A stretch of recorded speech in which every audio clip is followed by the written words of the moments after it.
Hi, this is Fizzy Pro 3 channel. In today's video, I will show you how to enable auto download on WhatsApp. Before we get started, don't forget to subscribe and turn on the notification to keep you updated about this channel. So let's go. Phones need proper management to avoid storage issues. Utilize your cloud storage, clean cache, delete all photos, and configure WhatsApp auto download. Be wary of roaming charts and adjust auto download setting to prevent clutter in gallery. On my previous video, I show you how to turn off, how to disable the auto download on your WhatsApp. But now, how if you want to enable, you want to auto download media on your WhatsApp is turn on. It's so simple. So first of all, we have to open the WhatsApp. Now you can tap on the upper right corner, the three dots over here.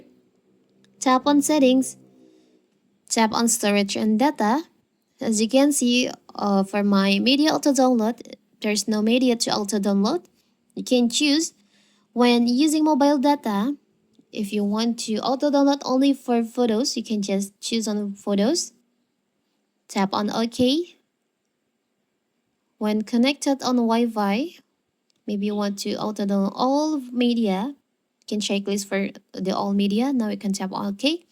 And when roaming, I will just skip this.